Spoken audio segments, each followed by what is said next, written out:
कुछ लोग ऐसे जो फर्जी लोग हैं जो काटने मारने की बात करते हैं, तलवारें लेके खड़े हैं। भाई संसद में आपको किसने, आप तलवार भी रखते हो तो आपको उसका लाइसेंस लेना पड़ेगा, आपको प्रदर्शन करने की कैसी होगी।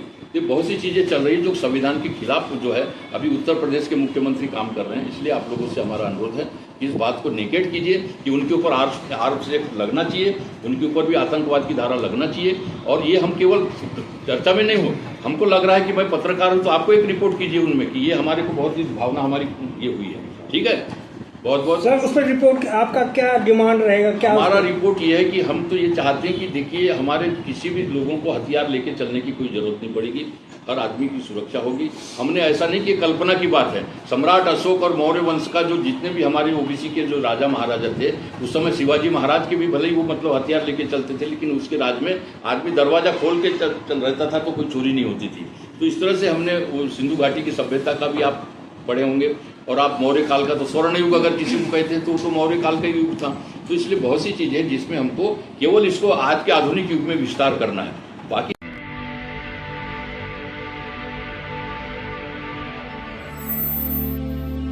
मैं डॉक्टर कुशाल मोपचे, पूर्व सांसद, पूर्व विधायक और अखिल भारतीय ओबीसी बहुजन महासंघ का राष्ट्रीय अध्यक्ष भी हूँ।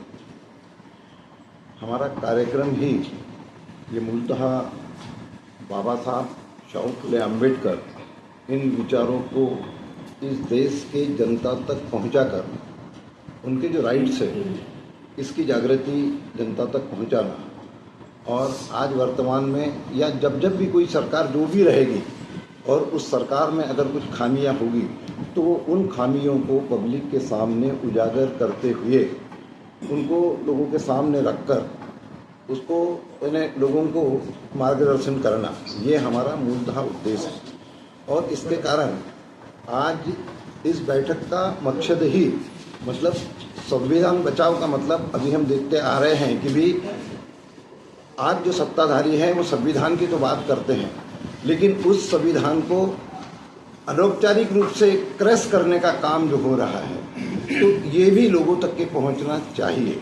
और इसलिए ये हम लोग सभी जो मतलब समविचारी लोग हैं वो एक साथ यहाँ बैठकर उसके ऊपर में कोई निर्णय करने के दृष्टि से हम खास तौर पर यहाँ आए हैं। सर एक सवाल ले लूँ आपसे।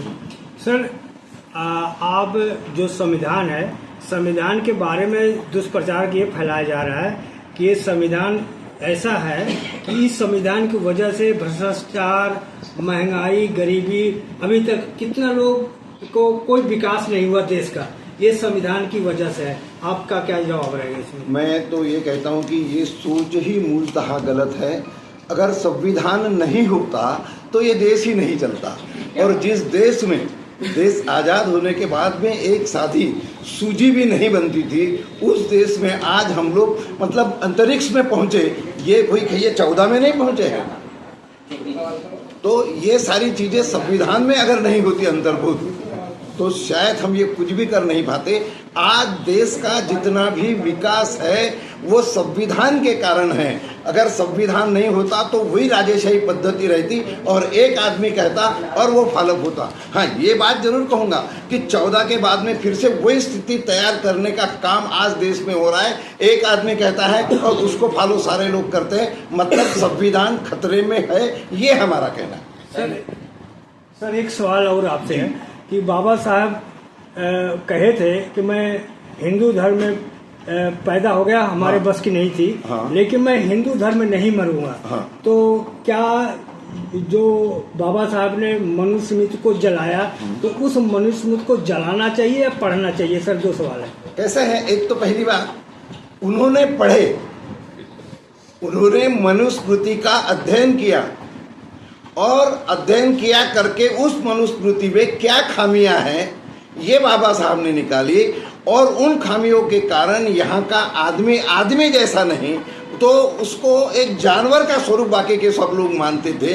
महिलाओं की किसी भी प्रकार से मतलब कीमत नहीं थी, वो महिलाओं को भी काफ़ी नीचला मानते थे, और ऐसे सारे मुद्दे हैं उसमें।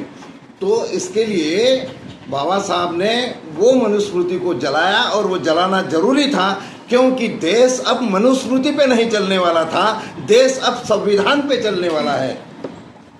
यानी हमने संविधान स्वीकार किया आज़ादी के बाद में।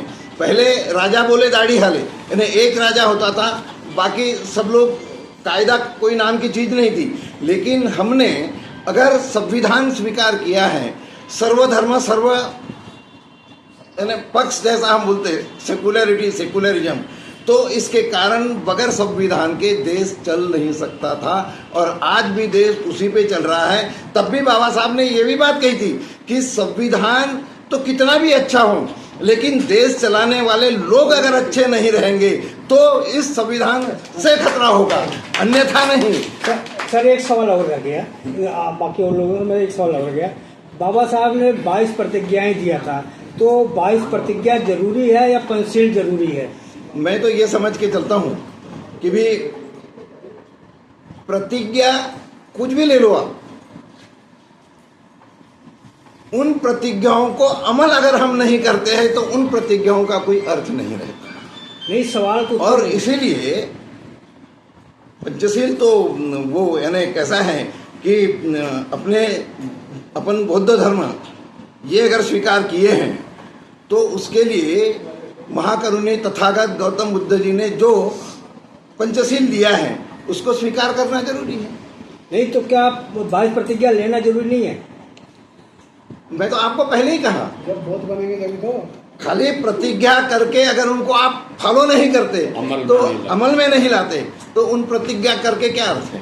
तो बाबा साहब ने 22 प्रतिज्ञा देकर गलत नहीं, उन्होंने तो कैसा है कि बाबा साहब ने तो लोगों को चलने का रास्ता बताया है उन 22 प्रतिज्ञाओं के मार्फत, और इसलिए हम लोग अगर बाबा साहब को मानते हैं तो उन प्रतिज्ञाओं को भी अमल में लाना चाहिए। कहने का मतलब बाबा साहब ने 22 प्रतिज्ञाएं दिया तो गलत नहीं दिया? नहीं, गलत नहीं दिया है, बिल्कुल बराबर दिया है। Thank you sir. सर आप बोले सर मकसद बताएं, आप यहाँ पर आज जो मीटिंग किया है। मेरा नाम गोपाल ऋषिकर भारती, राष्ट्रीय संयुक्त मोर्चा का मैं राष्ट्रीय संयोजक हूँ। आज हम लोगों ने बहुत ही चुनिंदा लोगों की यहाँ पर जो है, जिस तरह से हमने देखा कि गौतम बुद्ध जी ने मात्र 5 लोगों को बुलाकर उन्होंने पूरे 50 देशों में अपनी बात को फैलाया, तो हम बहुत दिनों से हजारों की संख्या में बैठते हैं, लेकिन हमने इस बार चुनिंदा लोगों को बुलाकर ये तय किया है कि अब अगर हम 1 साल के अंदर ये पूरे देश के अंदर अगर हम लोगों ने अपना जन आंदोलन खड़ा नहीं किया तो फिर हम जो है 1000 साल के लिए मनुस्मृति में चले जाएंगे। तो ये रिवर्स हमारा जो है मिशन हमारा खड़ा हो चुका है। लेकिन पिछले बार जो चुनाव में जो हम लोगों ने सब लोगों ने मिलकर जो प्रयास किया, वो निश्चित रूप में कोई एक नेता के आह्वान पे नहीं हुआ कि संविधान का जो मुद्दा था उसको हमने लाया कि संविधान ही हमारा आखिरी भगवान होगा, और इसलिए किसी नेता का, किसी मसीहा का, किसी बाबा साहब का भी इंतजार करना ठीक नहीं है। जो हम लोग इतने आज जो करोड़ों की संख्या में ओबीसी के लोगों में SC ST इसमें जो पैदा हुए हैं, निश्चित रूप में आपने देखा कि एक ओबीसी के लीडर जहाँ से बाबा साहब अम्बेडकर हारे थे वहाँ से ये जीते हुए आदमी, भंडारा जो लोकसभा है, तो आज उनका हम अभिनंदन भी करने वाले हैं। तो इस बात को हमको तय करना है कि आज हमारे पास किसी प्रकार से कमी नहीं है, मटेरियल की कमी नहीं है, बस हमको एक इंजीनियरिंग करके उसको एक बिल्डिंग को खड़ी कर देना है। और निश्चित रूप में हमने तय किया कि हम 4000 साल की गुलामी को 4 साल के अंदर खत्म कर देंगे।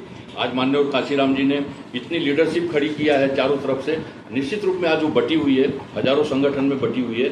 हम किसी के संगठन को खत्म नहीं कर रहे हैं, किसी के नेतृत्व को खत्म नहीं कर रहे हैं, लेकिन जिन लोगों ने भी पार्टियां बनाई हैं हम उसको कहते हैं कि भाई अगर वो 50 पार्टी का गठबंधन करके NDA और मतलब इंडिया गठबंधन बना सकते हैं, तो बहुजन समाज का आदमी जो है 100 पार्टियों को लेके क्यों नहीं बना सकता?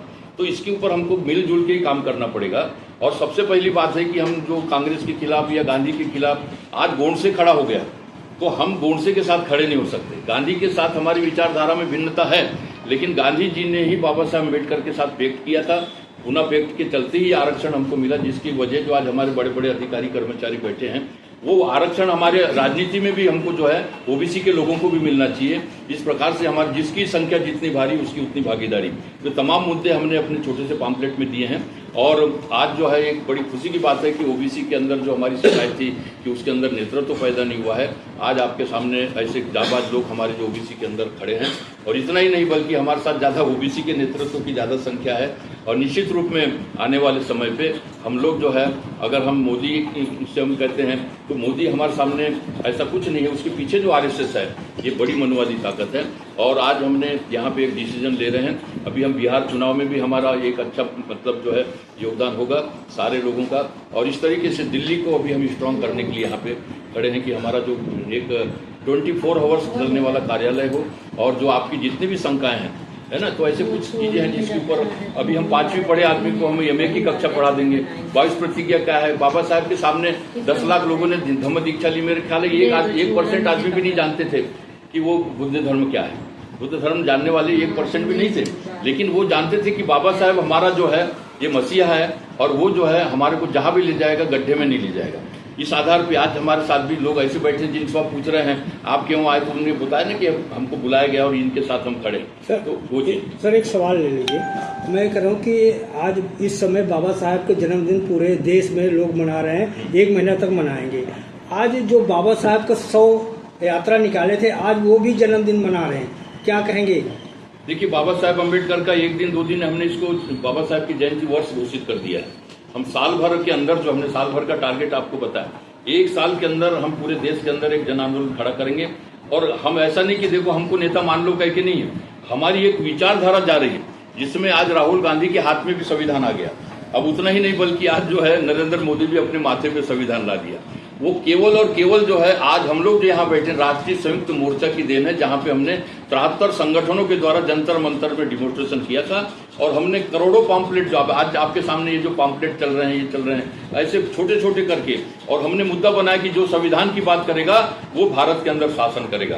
तो इस तरह से आज आपने देखा होगा कि संविधान का मुद्दा आज सबसे बड़ा मुद्दा बन चुका है, और हम इसको और ज्यादा बड़े पैमाने पे कर रहे हैं। इसमें 2 मुद्दे और है, भारत राष्ट्र और भारत का इंसान, ये 2 मुद्दे अभी हम जोड़ रहे हैं। जातीय जनगणना भी, जातीय जनगणना। सर जी मेरे सवाल का उत्तर नहीं आया, मैं कह रहा हूँ 100 यात्रा की बात। जी 100 यात्रा की देखिए, बाबा साहब के जन्म जिंदा थे तब भी वो पत्थर खाए, उनने बहुत सी कष्ट उठाए, तो इनकी कोई औकात नहीं बची है। आज जो स्थिति है, आज कानून के सामने जो है बाबा साहब ने एक ही धारा में अनुच्छेद में लिख दिया कि आज से 1950 के पहले जितने भी मतलब जो थे, वो चाहे मनुस्मृति हो चाहे जो भी हो, वो आज मतलब शून्य कर दी जाती है। तो अब उसको ऐसा है कि हमारे लोग जो है, जो जानकार लोग हैं, वो लोग मतलब जो पढ़े लिखे लोगों को बाबा साहब ने जीते जी रोए ना, आगरा में तो रोए थे कि मैंने जिन पढ़े लिखे लोगों को यहाँ से यूनिवर्सिटियों में भेजा विश्व की, वो लोग उनसे अपेक्षा थी, तो अपेक्षाओं भंग हुई थी, इसलिए बाबा साहब रोए थे। लेकिन आज उस अपेक्षा के लिए काशीराम जी ने एक पढ़े लिखे आदमी ने शुरू किया था, और निश्चित रूप में आज भले ही एक भटका सा आंदोलन लग रहा है,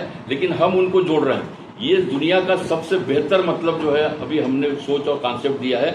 और आने वाले समय पे जब बाबा साहब अम्बेडकर आज विश्व के सबसे महान लीडर हैं, तो उनके संगठन भी महान होना चाहिए। ऐसा नहीं कि पार्टी बना दी और एक तो पार्षद भी नहीं है, एक तो सांसद भी नहीं है, ये नहीं चलेगा।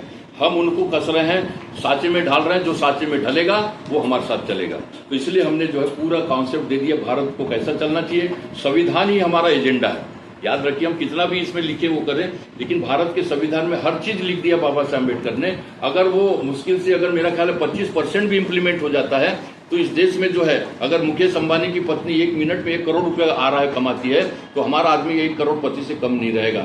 इसलिए हमने कहा कि दाम बांधो काम बांधो, और हमने तय कर दिया कि कोई भी जरूरतमंद बेरोजगार है उसको 30,000 का न्यूनतम रोजगार देना पड़ेगा, और 3 लाख से ज्यादा किसी की भी पेमेंट नहीं होना चाहिए। आने वाले समय पे हम कहेंगे कि जितने भी 100 करोड़ से ऊपर की संपत्ति है उसका राष्ट्रीयकरण होना चाहिए, और 1 करोड़ से कम ये नहीं होना चाहिए किसी की भी संपत्ति। तो ये गरीबी रेखा उखा सब खत्म हो जाएगी।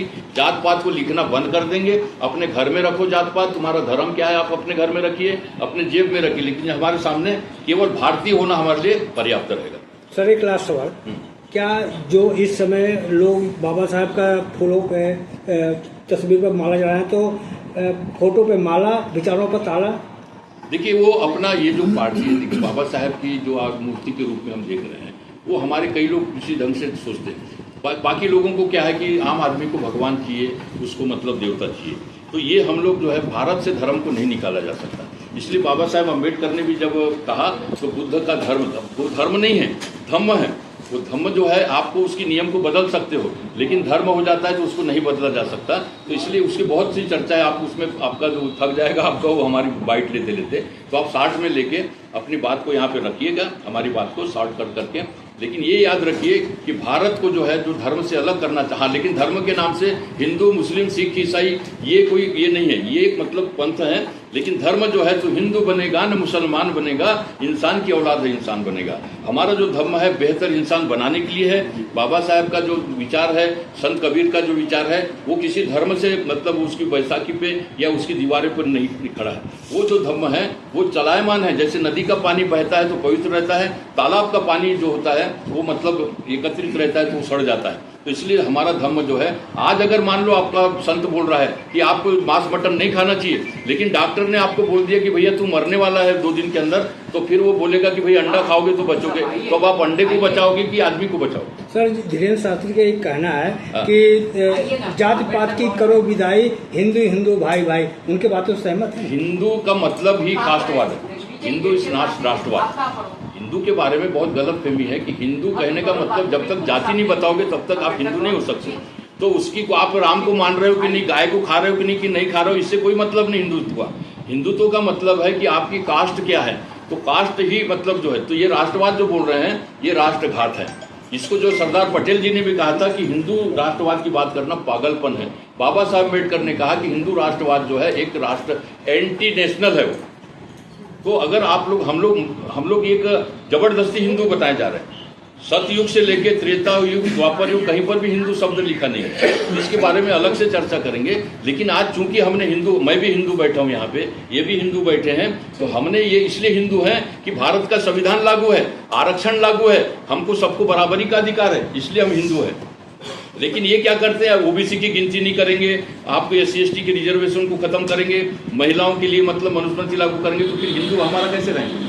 तुम अगर ये हिंदू अगर कहते हो, अगर हिंदू की विदाई की और इसकी बात करते हो और जाति पाति की विदाई की बात करते हो, तो जाति लिखने का एक आपके पास में जब लॉकडाउन कर सकते थे, आप कोरोना ला सकते थे, तो फिर आप 1 मिनट के अंदर जो 1 हफ्ते के अंदर लाइए ना आपका ये कि आज से जात पात लिखना बंद करो, सबको रोजगार की गारंटी दो, हम कब आरक्षण मांगते हैं, हम तो कहते हैं। सर, इस पर क्या आपका विचार है कि इस कमरे में अगर मान लो ठंडाई नहीं आई है तो क्या गोबर से लीप देने से ठंडापन आ जाएगा? अरे वो आप ऐसे प्रश्नों पे ले जा रहे हो। अच्छा, मैं ये कहता हूँ अभी जो वहाँ पे प्रिंसिपल ने लगाई थी, ये ऐसा मतलब भड़का रहे लोगों को, गोबर से लीपने से सवाल लीजिए आप। तो वो क्या है, देखिए ये लोग एक नाटक करते हैं, कभी गोबर खाने की नाटक करते हैं, कभी ये लोग मूत का पीते हैं। तो लोगों को वो चाहते हैं कि ये ओबीसी के लोगों को ये मूत पिलाने की, देखो बामन भी पी रहा है तो तुम भी पियो, और उधर जाके वो मतलब, तो ये बहुत बड़ी साजिश है। बाबा साहब ने रिडल्स इन हिंदुइज्म लिखा है, आप उसको पढ़िए।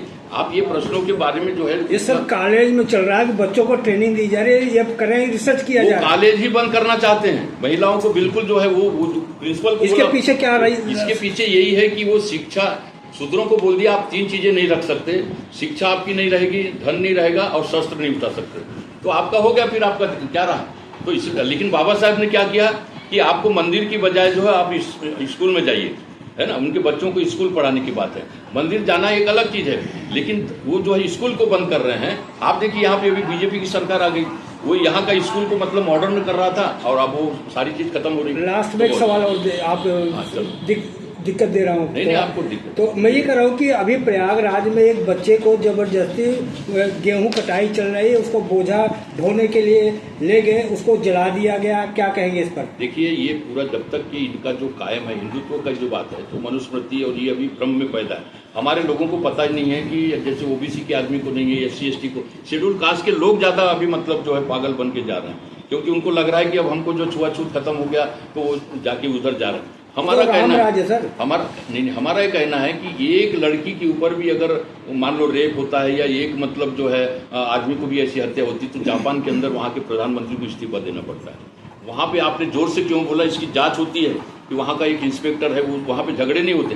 तो इस तरह से वहाँ बुद्धिज्म कायम है। तो आपका धर्म ही में ही खोट है, आपकी जो सोच है। हमारा जो धर्म था, जो हमारा जो ब्राह्मण शब्द था, वो ब्राह्मण बुरा शब्द नहीं था, लेकिन चूंकि यहाँ पे जो विदेश से जो लोग आए वो ब्राह्मण नहीं थे, वो यहाँ आके फिर ब्राह्मण बन गए, सुपर ब्राह्मण बन गए। ब्राह्मण ये सुपर ब्राह्मण, ये ब्राह्मण, क्षत्रिय, वैश्य, शूद्र, और ये नीचे आ गए SC ST।